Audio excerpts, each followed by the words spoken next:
ഇന്ന് ഒരു മസാല പനിയാരം ഉണ്ടാക്കാം.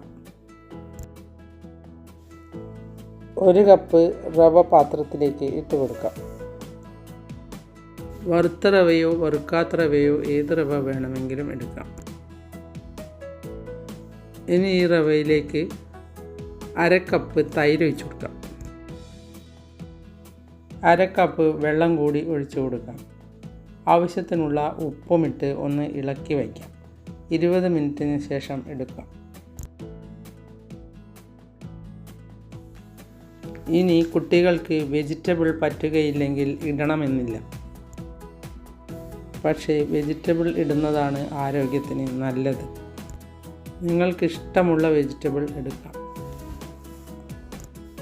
ഞാനിവിടെ എടുത്തത് 1 കഷ്ണം ക്യാരറ്റ്, പകുതി ക്യാപ്സിക്കം, 3 സ്പ്രിംഗ് ഒനിയൻ, കുറച്ച് മല്ലിയില, കുറച്ച് കറിവേപ്പില, ഇവയാണ് ഞാൻ എടുത്തത്.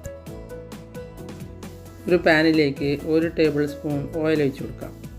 അതിലേക്ക് 2 നുള്ളി കടുക് ഇട്ട് കൊടുക്കാം. കടുക് പൊട്ടിക്കഴിഞ്ഞാൽ നമ്മൾ നേരത്തെ മുറിച്ച് വെച്ച വെജിറ്റബിൾ ഇട്ട് കൊടുക്കാം. ആവശ്യത്തിന് ഉപ്പിട്ട് കൊടുക്കാം. 1/2 ടീസ്പൂൺ ഗരം മസാലപ്പൊടി ഇട്ട് കൊടുക്കാം. 2 നുള്ളി കായപ്പൊടി ഇട്ട് കൊടുക്കാം. പൊടിയുടെ പച്ചമണം മാറിക്കഴിഞ്ഞാൽ ഇതിലേക്ക് 2 ടേബിൾ സ്പൂൺ തേങ്ങ പൊടിച്ചത് ഇട്ട് കൊടുക്കാം. ഇനി സ്റ്റൗ ഓഫ് ചെയ്ത് തണുത്ത ശേഷം റവയിലേക്ക് ഇട്ട് കൊടുക്കാം. ഉപ്പുണ്ടോ എന്ന് നോക്കി വേണമെങ്കിൽ കുറച്ചുകൂടി ഇട്ട് കൊടുക്കാം. ഇത് ഇളക്കിയെടുക്കുമ്പോൾ വെള്ളം കൂടാതെ നോക്കണം. ഇതിന് അധികം വെള്ളത്തിൻ്റെ ആവശ്യമില്ല. ഈ രീതിയിൽ വെള്ളം ഒഴിച്ചാൽ മതി. അധികം വെള്ളമായാൽ ചിലപ്പോൾ ഉള്ളു വേവില്ല.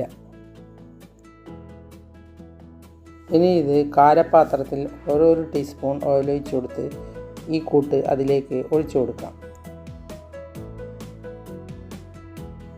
സിമ്മിൽ വെച്ച് മൂടി വെച്ച് കൊടുക്കാം.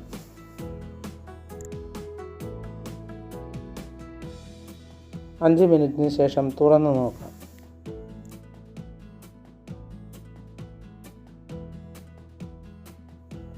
വെന്തിട്ടുണ്ടെങ്കിൽ നമുക്കിതൊന്ന് മറിച്ചിട്ട് കൊടുക്കാം.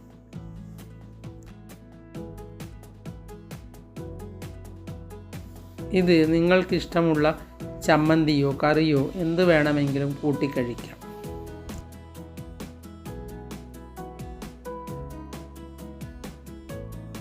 എല്ലാ ദിവസവും ഒരേ ഭക്ഷണം തന്നെ ഉണ്ടാക്കി കഴിക്കാതെ ഒന്ന് ഇങ്ങനെ ഉണ്ടാക്കി നോക്കൂ. അതിനുശേഷം അഭിപ്രായം കമൻറ്റ് ബോക്സിൽ ഇടുക കൂടി വേണം. 2 ഭാഗവും ഇതുപോലെ ആയിക്കഴിഞ്ഞാൽ നമുക്ക് എടുത്തു മാറ്റാം. എൻ്റെ വീഡിയോ ഇഷ്ടപ്പെട്ടുവെങ്കിൽ ലൈക്ക് ചെയ്യാനും കമൻറ്റ് ചെയ്യാനും ഷെയർ ചെയ്യാനും മറക്കരുത്.